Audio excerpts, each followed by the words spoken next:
Bon, alors, est-ce que tu sais de quoi nous allons parler ce soir? Bah vu l'ambiance, je dirais que c'est une histoire d'horreur. Oui, mais pas n'importe laquelle. Nous allons parler de Kuchisake Onna. Allez, générique.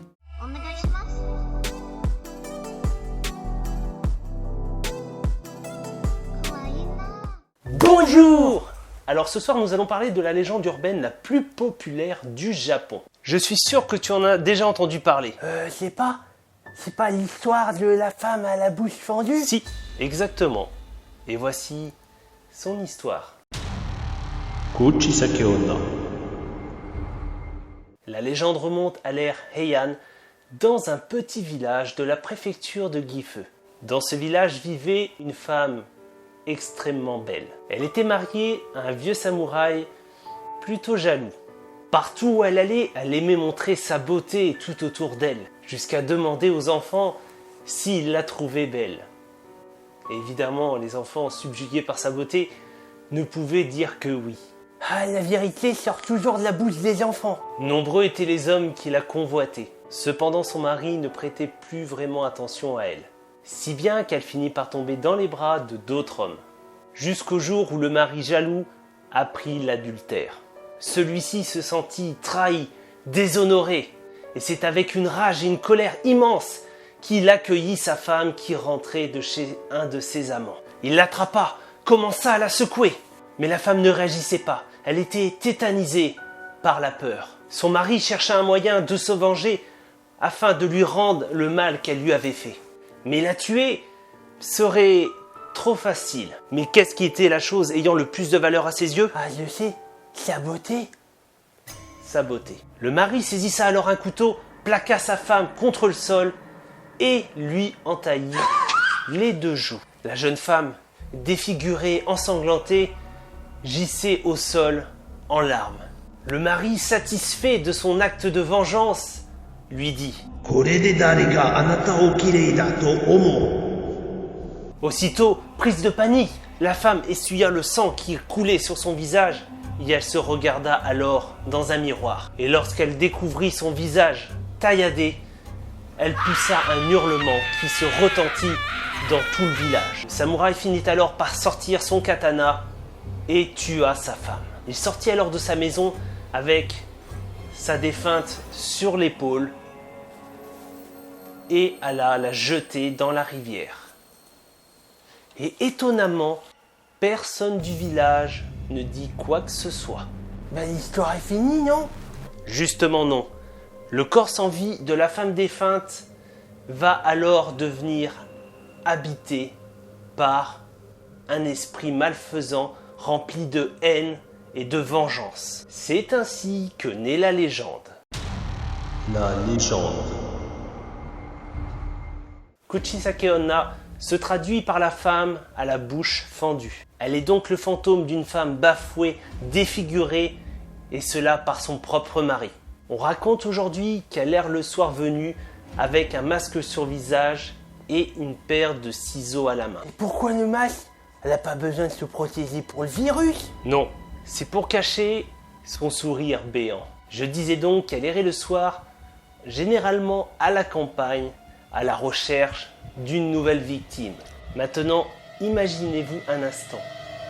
Vous marchez tout seul le soir dans le noir, il fait froid et il n'y a personne. Jusqu'au moment où une femme apparaît. Elle s'approche de vous. Et là, vous restez figé sans trop savoir quoi faire. Puis, elle vient alors à parler et vous demande: Watashi kirei? Vous pouvez bien vous imaginer que si vous répondez non, vous risquez de perdre la vie. Par précaution, vous allez répondre oui. Kuchisake Onna va alors retirer son masque et vous allez découvrir avec stupeur son visage entaillé. Cela vous horrifie. Mais attention, il faudra tenir bon, car si vous montrez le moindre signe de peur, elle va voir que la réponse précédente était un mensonge. Vous restez là, figé, tétanisé, alors qu'elle vous pose une deuxième question. こんな姿でも Bah je dirais oui, pour pas la vexer. Si tu fais ça, elle te fera son plus beau sourire et te raccompagnera chez toi.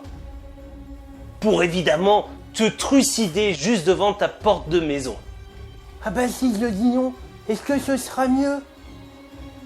Eh bien, si tu dis non, elle te tuera sur le champ. Eh ben on fait comment pour s'en sortir? Eh bien, il faut répondre ni par oui, ni par non. Vous pouvez répondre par あなたは普通です。 Vous pouvez également lui répondre en lui retournant sa propre question. Cette dernière sera alors confuse et vous laissera l'occasion de vous échapper. Mais prenez garde, il paraît qu'elle est rapide, très rapide. Elle est capable de parcourir 100 mètres en moins de 6 secondes. Autant vous dire qu'il ne faudra pas traîner. Il y a une rumeur qui parle d'une autre solution, qui serait de lui donner des friandises. Ça m'étonnerait que ça soit efficace, hein, pour s'en sortir. Oui, je suis aussi de cet avis.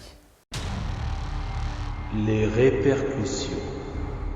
Cette légende gagna en intensité et c'est à la fin des années 70 que son impact atteignit son apogée. Et elle répanda une psychose commune au sein de la communauté japonaise. À tel point que les enfants ne voulaient même plus sortir de chez eux. Elle aurait fait pareil, hein. Moi j'aurais la trouille, hein. Il était recommandé aux élèves sortant de l'école tard de partir en groupe afin de ne pas croiser la femme au visage fendu. Même les adultes commençaient à se poser la question si cette légende n'était pas finalement réelle. Il aura fallu attendre les années 2000, soit 20 ans plus tard, pour que cette paranoïa s'estompe enfin et devienne une simple légende urbaine. Et vous, pensez-vous que cette légende est réelle? On ne sait jamais si un soir vous la croisez dans la rue. N'oubliez pas ce que je vous ai dit. Et voilà, cette nouvelle vidéo horreur se termine, j'espère qu'elle vous aura plu. N'hésitez pas à mettre un petit commentaire et surtout liker et puis abonnez-vous à la chaîne. Si vous aimez ce format, je vous invite à me rejoindre sur ma chaîne Lifestyle où j'ai posté également quelques vidéos dans le même genre. Et après, si vous aimez le gaming, vous pouvez me rejoindre sur mes lives Twitch où je stream tous les jours. Si vous voulez un petit peu d'exclusivité, eh ben, je vous invite à me rejoindre sur Instagram avec au programme des photos et de nombreuses stories. Quant à nous, prenez soin de vous, portez-vous bien et je vous dis à très bientôt. Ciao. Ciao.